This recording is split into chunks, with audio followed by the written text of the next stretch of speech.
just rest for a few minutes in a comfortable chair, and we'll sing at the end.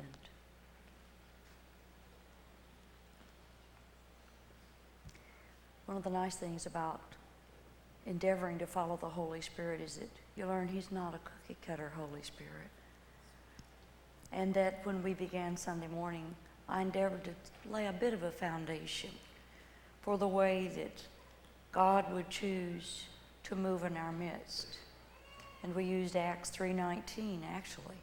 Times of refreshing in the presence of the Lord. And the refreshing from God is whatever the Holy Spirit deems vital and necessary to that particular congregation at that particular time. There were individuals who were reporting at the book table having seen the glory of the Lord in a very unusual way last night, seeing the angel of the Lord with the gifts of God, just saying, just take what you need. Ask the Lord. Ask largely. Dare to believe God.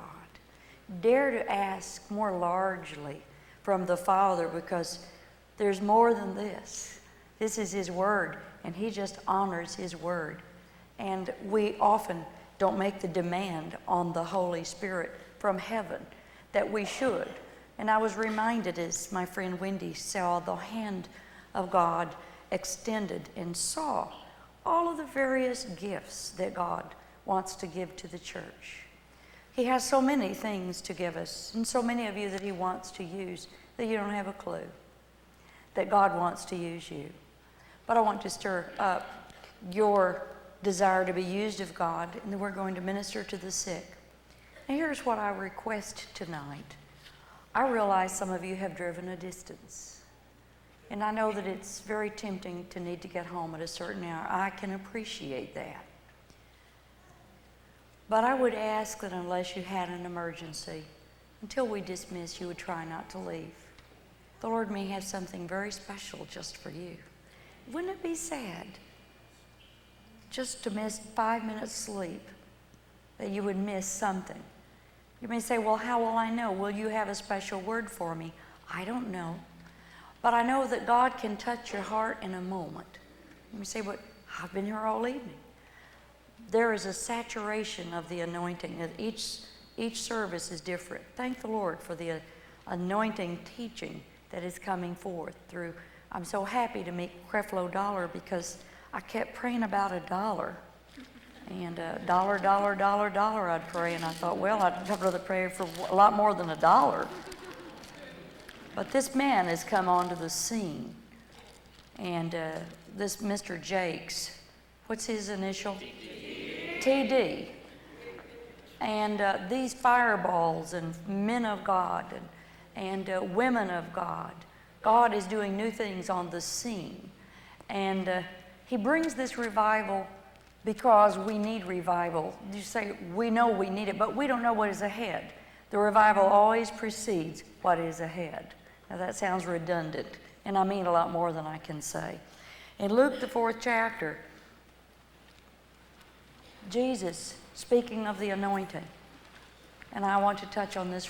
There are so many things here. Luke 4, Jesus was led of the Holy Spirit, and He came back from that place of temptation, having won it, having defeated the enemy.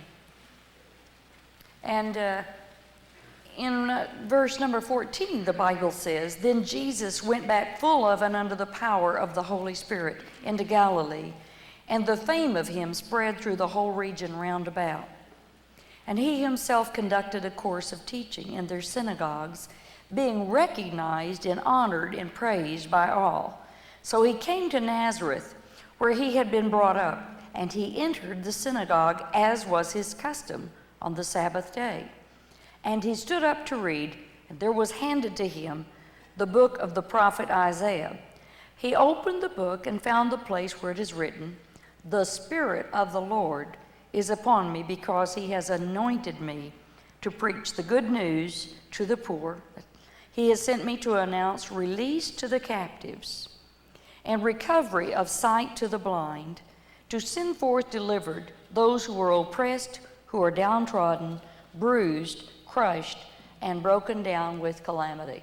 Now there is a scripture in there for everyone. There is something that every person can receive.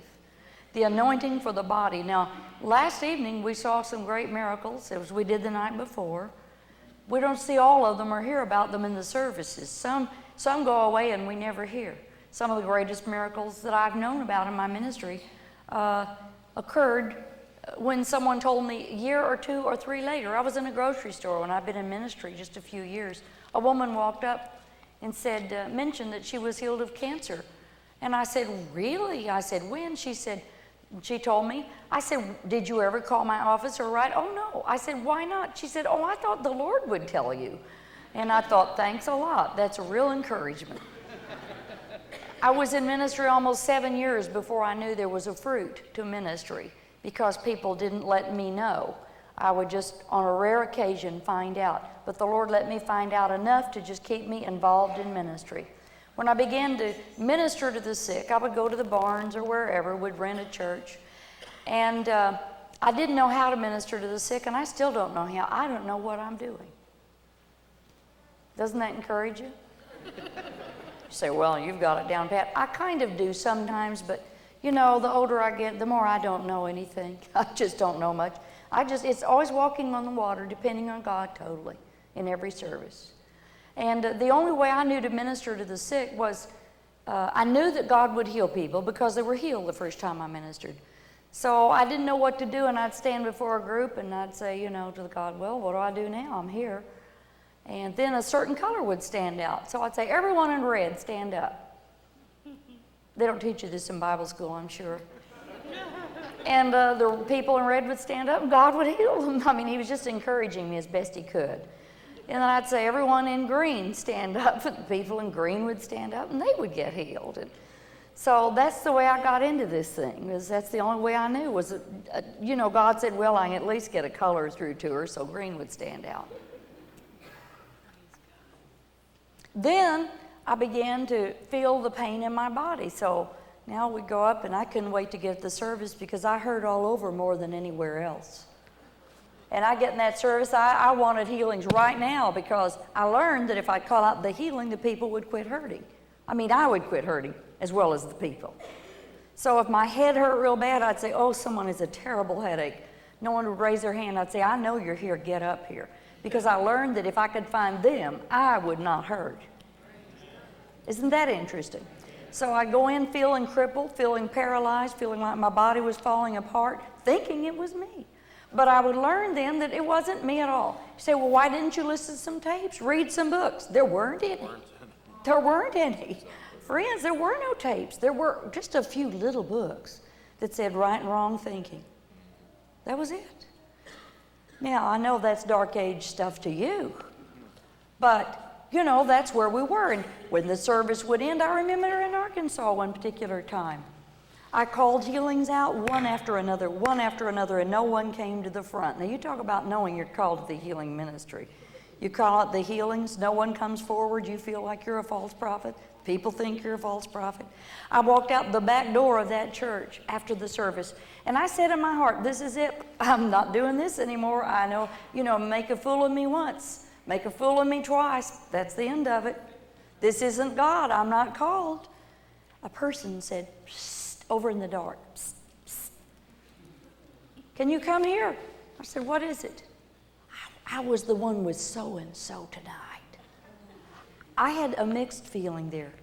The first part of me wanted to beat the living daylights out of them. I wanted to absolutely mesmerize them beyond belief. I wanted to mess with their head and their body. You say, a woman would do? Yeah, you don't survive in ministry if you're a pussycat. I had a bigger brother, and we got it on. We could fight. From the time we got out of bed in the morning till we went to bed at night.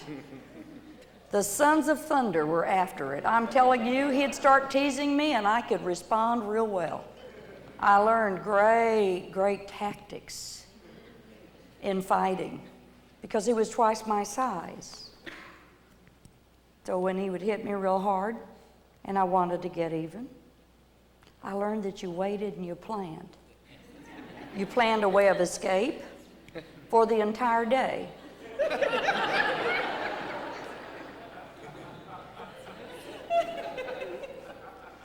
So my goal would be, when I'd had enough, to retaliate to the point that he hurt.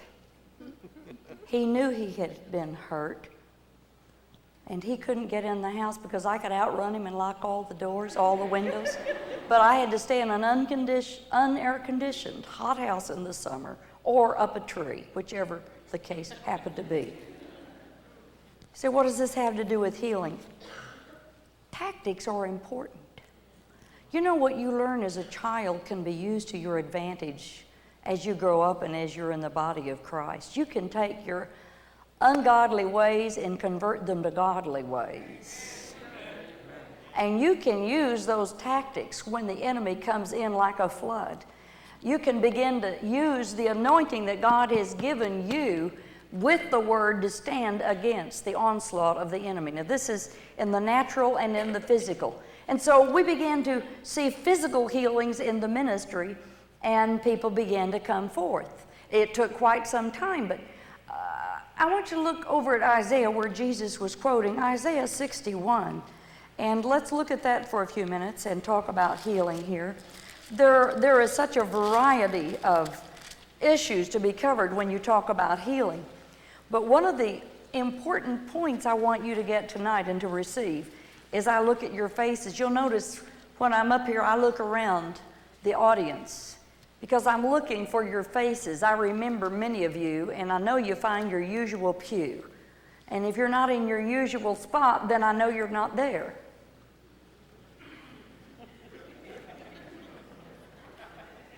So I look for you when you come in, because it's important for you to absorb the anointing. A little dab won't do you. You may say, well, I prefer another anointing. Friends, we need all that God has for us. And every ministry represents a different aspect of the nature, character of God that God would have placed into you, because we need all of the body of Christ. If there's ever a message for the hour, it is, you may not be a leg in the body of Christ. You may be an arm, and you can't do what the leg can do. But you need knowledge and working knowledge of how to cooperate with that leg. And so the Lord is imparting the anointing as we're sitting in His presence. There is an impartation. Lucy, who is becoming a friend, has been a friend to me, but I'm knowing her now, was praying about a curtain ministry, and wondered about that, where I was concerned, and we gave thought to that, and I thought, well, maybe it means it's curtains. No, we knew that wasn't it. That was a humorous side trick that I took, entertaining a thought of what curtain ministry could mean. Then we talked about the theatrical.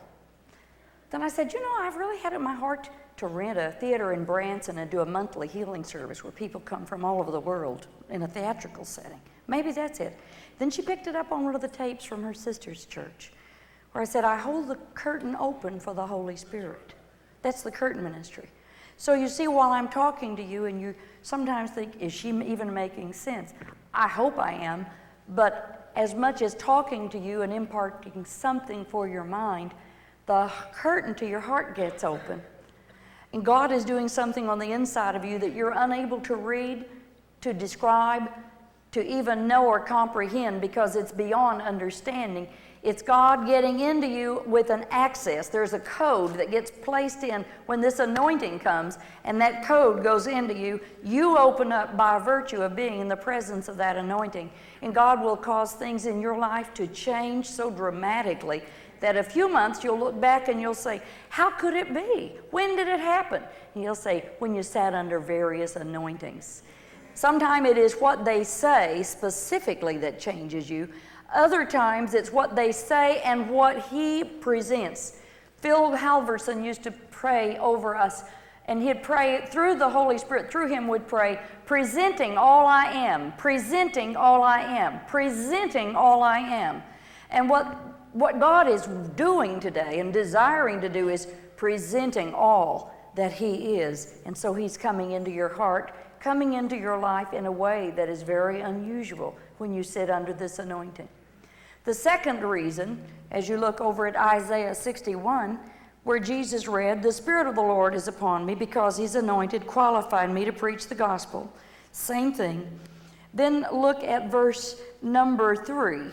"To grant consolation and joy to those who mourn in Zion, to give them an ornament, a garland or diadem of beauty instead of ashes, the oil of joy for mourning, the garment of praise instead of a heavy, burdened, and failing spirit, the planting of the Lord, that He may be glorified." Then go with me down to verse 7. Now this is where I believe God wants to bring us, is into the healing anointing for our bodies, into the healing anointing for our minds, into the healing anointing to set us free. People were delivered last night. We did not draw attention. There were deliverances. There were deliverances in this place. There were deliverances. The spirit world was very busy in that service. We didn't see it with our eyes, but in the realm of the spirit, people were being set free and changed. And so this takes care of the body. It takes care of the spirit. It's taking care of the mind. My husband's specialty is psychiatry. He can tell you that the mind being changed by the Holy Spirit is one of the great miracles on the face of the earth. For the Holy Spirit to help a schizophrenic, for the Holy Spirit to change some of these areas are medically impossible. They are almost more impossible than a crippled person walking out of a wheelchair. Because without great help, and even with all the medicines, people can only be helped to a certain point. So it takes a great change and a work of anointing of the Holy Spirit. But you see, we're coming from one place of healing into another place of healing. And that's why there's this teaching on the anointing and now the demonstration. Because we're crossing a bridge, we're crossing a gap, and we're going over to the necessity of the supernatural, because there is a necessity coming. It is not just for the world to see, which would be enough, but it is because God wants His church to be raised up to look to Him for everything. You see, we keep talking faith, and it's easy to talk faith when everything is going well. It's easy to talk faith when your bills are paid and your body's well. But it's something else to talk faith when your body doesn't want to go and the finances have slowed down and there's no food on the shelf. Hey, there's something else to faith beside talk. You say, well, we walk the walk. But how many of you have ever gotten it all to go together at one time? About the time you get the finances under control, the body begins to reel out. About the time you get the body in control, the family goes crazy. And about that time, the dog bites you. And so we see that we're continually working in this spirit world to overcome the obstacles. And we need to overcome the obstacles so that we're ready for what is coming to our country. We have to learn how to believe God for a bite of food. How many of you know that we need to learn to believe God for a bite of food? We need to learn that Medicaid and Medicare are not our source. Is that right? Welfare is not our source. We have to have a source, and that is the anointing of the Holy Spirit through God, knowing how to believe His Word, and begin to get above the circumstances so that we're not fighting our body, fighting our finances, fighting with our family.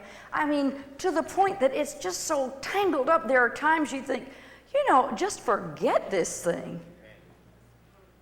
Have any of you ever fought that kind of a fight of faith? We're fighting the fight of faith. Has anyone ever been there beside me? I want to know. Do you by faith see that God wants us to come to a place where the anointing brings us in to at least a couple of days where things are lining up? And then to learn to sustain that and to take more ground? The way we do that as a group together. You see this group of people on this row right here? They're intercessors. This is a row of people that pray. These people are intercessors. I get to sleep at night because God keeps them awake. It's true. And so the anointing of God is breaking the yoke of bondage. Now, we know that it's the anointing. We know it's prayer. We know it's faith. But we're coming to a place where the supernatural of God is going to become more commonplace. It is. And we're stepping over a line where when we step over that line, we step over it together. You see, there are more. Dare I say this? Well, it's an illustration and it's a scientific fact, but some people don't appreciate it.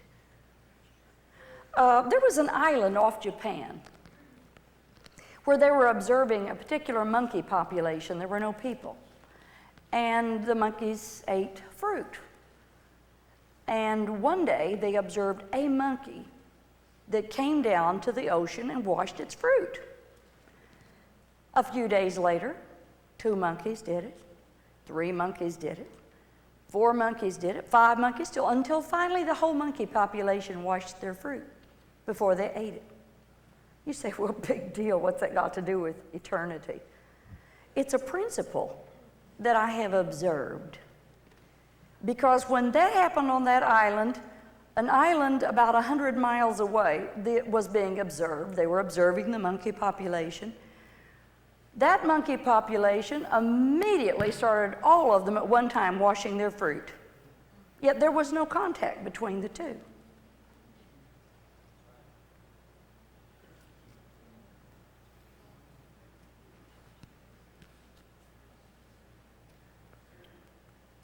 You're not monkeys. The body of Christ. The centuries have built up places in God. The Word has built up places in God. There are people who are saying the same thing around the world in God. Speaking the Word, believing God, and we're coming into that 100th monkey where it's going around the earth into a new level and dimension in God. Hallelujah. Do you understand what I'm saying, or am I just wasting monkey stories? See, it isn't about monkeys. It's about the way things work in this earth.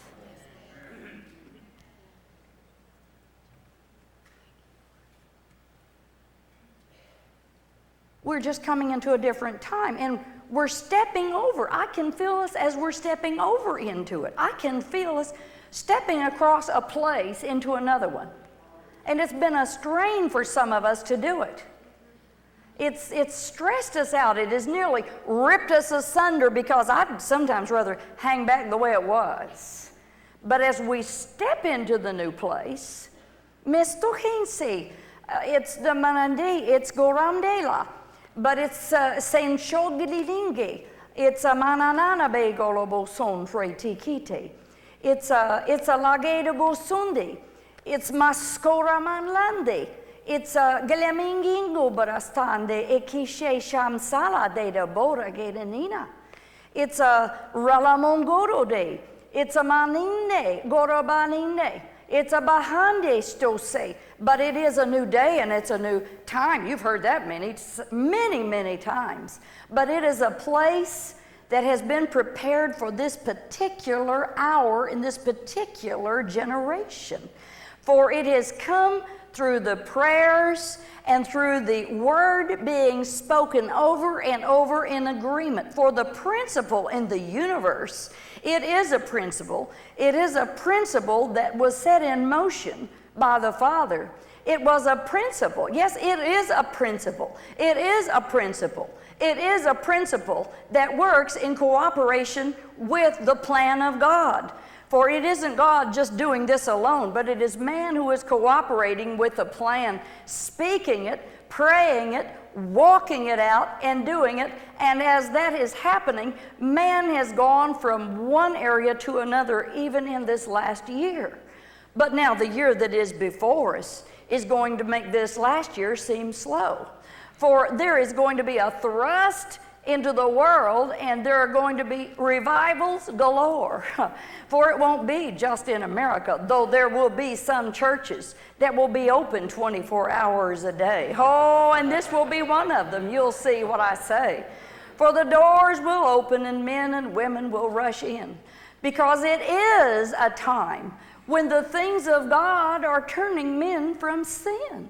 For they see that they cannot trust their circumstances. They can no longer look to their government. They can no longer look to all the things that have supported them. They can no longer look to the Ku Klux Klan. They can no longer look to the separatist movement, for even God is revealing that plan. And it is being exposed even this night. And some are going to say, I'm going to put myself to flight. I'm in the wrong group because I want to come from that group into this one. For this one is the way that God says go. You've been playing around the circle. Yeah, you have. But God says now it's time for you to make a choice.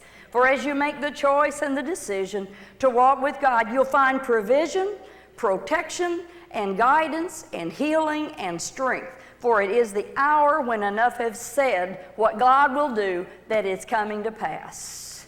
This next year, coming to pass. Hallelujah. Not terribly? Yes, yes, yes, yes, yes.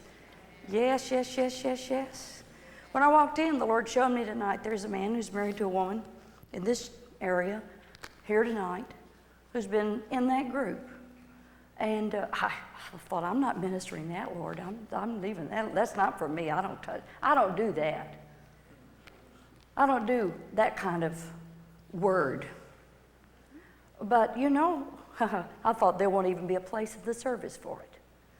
But that's not what God said. He said to tell you tonight, change your plans, get out of the group, come and join the family of God fully, fully. You can't be in two camps. Hallelujah. Can't be in two camps. Glory to God. Well, it's an awesome time. Now what I see, you see, I see it, and I'm not as eloquent as I wish I were to describe what I'm seeing and to say what I'm seeing. But what I see is this time and this plan of God where we have come into a great hour of preparation where we can leap, as it were, over into this next place in God. It isn't going to be a hard thing to do. We're in it. We're in it. We've stepped in it. Hallelujah. And you're a leader in it. Hallelujah. Come up here, young man. Oh, the Lord just pointed you out when I walked in. I looked over and he said, preacher, preacher, preacher. This man's a preacher. Hallelujah. Glory to God. Preacher of the gospel. Yes, he's a preacher of the gospel. Los son steshing sanamini. Sandlegiri steshe. O soprekili. Anamangle de soprekidamana. Brekela monskili minge de burubura balamana de galabarubuskam sele. Soramana nine. Sobre di gam lego bre di lebosco san. Yeah. There are more. There are more. Ooh, you come up against a few walls. My. Even recently, and the enemy would just try to totally discourage you, but you've been saying, that's not so, it's not so, it's not so, I won't have it, I won't have it, I won't have it, I won't have it. But you've stood and you felt by yourself alone like, dear Lord, was this ever going to let up? Am I really called? I mean, am I even in the right place? Did you forget me sometimes? You know, you who God, I'm here. But he said to tell you that this is going to be a blessed, prosperous year. For some of the people who have stood against you are going to bow out, and he's going to send you some new people with a great, glorious shout. There will be a change. There will be a change. Hallelujah. There will be a change. There will be a change. There will be a change. There will be a change. Oh, the angels have gone out on his behalf. My, woo! I don't know about you, but I may just shout and dance and run right now. Glory to God. The angels are busy. The angel of the Lord is busy. Oh, friends, we're stepping into living in the supernatural like never before. It's not just a little dab will do you when you run in the door. No, but it's God going home with you. He's in the car and He's in the house. He's there every time you turn to Him. You'll say, oh, this presence is so glorious. It's the presence of God. It's the presence of the one who loves you so much. Well, I'm trying to finish the message, but I don't think you'll be able to accuse me of that tonight. Hallelujah. Oh, the anointing of the Lord breaks the yoke of bondage. The anointing breaks the yoke of bondage. The anointing of the Lord breaks masinge. It's malandendo brigidamde. It's a sangalamana. It's a sangalado bihingle hakalabedi. Yeah, it's more than that. That anointing is literally setting men and women free as you sit in His presence tonight.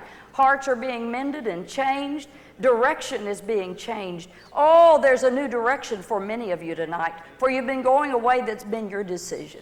God is getting hold of your heart and changing you, and you're going to begin to walk in a way